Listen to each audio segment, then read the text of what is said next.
พี่น้องปาดช่วงนี้นะเพลงพิมรดาปังสุดๆเด้อปังสุดๆเด้อแม่ฮักให้เจ้าตุ่มโฮมกันดีเป็นตาหนายหลังจากเกิดปัญหาดราม่ามาซ่อนๆกันช่วงหลังๆนี่พี่น้องเอ๋ยดราม่าช่วงที่ว่าEP 42ทางโตเกียวมิวสิกเขาเจ้ามีการเล่นละครที่อาจสิมีการบางบทบางฉากมันพาดพิงมาถึงน้องเพ่งว่าน้องเพ่งเป็นหมอลำซิ่งออกมาจากค่ายโตเกียวมิวสิกพี่น้องเอ๋ยเป็นเหมือนกับว่าอืมดังแล้วก็บ่อยู่กับเขาเจ้าเป็นเหมือนกับว่าเนรคุณอะไรทำไมจักสิล่ะเนาะตอนนั้นแพ้วๆก็โอ้ยโพดฟาดว่างฟาดง่าเรื่องมันเกิดเป็นปีแล้วก็ยังเว้ากันอยู่เนาะพะนะว่านั่นน่ะบัดนี้อุ้ยน้องเพลงก็เอ่อเศร้าพอสมควรแล้วเนาะเขาเจ้าเว้าถึงจังซั่นก็จิตใจก็เศร้าหมองพอสมควรโอ้ยแม่ๆด้อมฮักเพิ่นให้กำลังใจรอบนั้นน่ะเปไปเลยมาลัย50,000รอบนั้นพี่น้องเอ๋ย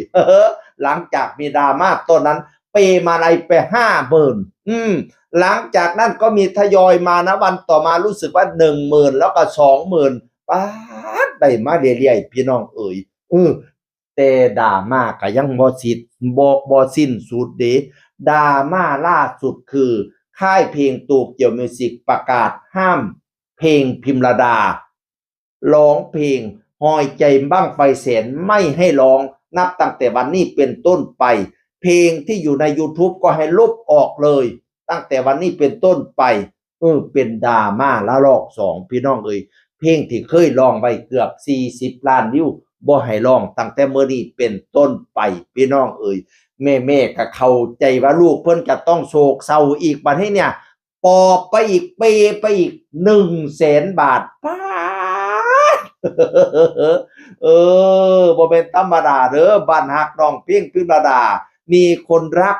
ก็ต้องมีคนเกลียดมีคนเกลียดก็ต้องมีคนรักเหมือนกันพี่น้องเอ๋ยคันซั่นผู้ใดบ่ฮักก็เลี่ยนผ่านไป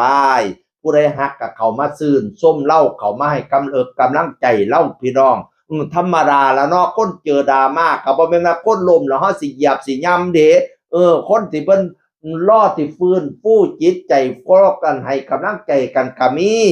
คนที่เพิ่นฮักเพิ่นหอมเพิ่นก็มีเพิ่นก็ส่วนเอาอุ้มเอาผู้ใดว่าบ่ดีผู้ใดว่าชั่วเฮาก็ว่าดีผู้ใดว่าผักชีเฮาก็ว่าผักบัวไผว่าขี้กลัวเฮาก็ว่าทองคำเพราะว่าเป็นเฮาฮักเพราะว่าเป็นลูกของเฮาเนาะผู้ใดสิว่าอะไรทำไมก็ตามสร้างล่ะเนาะเฮ้ยและจะมีซิงเกิลออกใหม่เร็วๆนี้นะแล้วเข้าห้องอัดตั้งแต่2ทุ่มพุ่นโอ๊ยจนว่า6ทุ่มบ่ทันได้ออกจนป่านนี้ต้องมีอะไรให้ FC เซอร์ไพรส์แน่นอนร้องแล้วร้องอีกคัดแล้วคัดอีกต้องเอาแบบเด็ดๆแบบหัวกะทิเป็นเพลงเกี่ยวกับแห่เทียนออกพรรษาอะไรทำไมประมาณนี้ล่ะที่ได้ฟังมาพี่น้องเอ่ยหลังจากซิงเกิลนี้ออกก็จะมีซิงเกิลใหม่ต่อมาเลยนะอาจารย์ครูโรมบุรพาแต่งให้แล้วบั้งไฟล้านประหารใจบั้งไฟล้านประหารใจหอยใจบั้งไฟแสนไม่ได้ร้องแล้วเพราะว่าทางเจ้าของลิขสิทธิ์เพิ่นไม่ให้ร้องก็เลยจะร้องเพลงใหม่บั้งไฟล้านประหารใจพี่น้องเอ่ยก็เป็น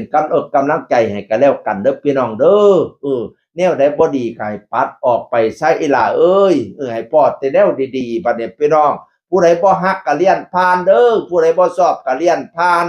ผู้ใดชอบก็เข้ามากำให้กำลังใจเราหลังจากพ่อดราม่าละลอก1ละลอก2แม่ๆเพิ่นก็ตุ่มโฮมกันดีอยู่ดอกปัดแนวบ่ดีออกให้ลูกให้หลานปัดไปซะเด้อเคาะลมแต่ปีกายเคาะตายแต่ปีก่อนเคาะลมโตซ้ำควายเคาะตายโตซ้ำสร้างให้ไก่ข้างดอกหางคิงปัดไปซะเด้อเคาะนกฮูกมากูกเอาขวัญเคาะตะวันมาปั่นเอาสิ้นปัดไปซะเด้อบักสกงกแต่มันบ่ปากบักสะงากตัวมันบ่ติงปัดไปซะเด้อตัวมันจกกินตับตัวมันมาจับกินปอดตัวกอดกินบีมามปัดไปซะเด้อแนวบ่ดีไปอยู่ป่าไม้เหลียงไปอยู่เมี่ยงไม้อ่อนสุพุ่นไปคล้องกินยุดหญ้าไปคล้องถ่าอยู่ดินพุ่น10 ปีอย่ามาถามกินข้าว9 ปีอย่ามาถามน้อมนั่นบัดเนี่ยเท่าเขาสันออกดอกเขาตอกตรงใบพุ่นโตเจ้าจะคอยมา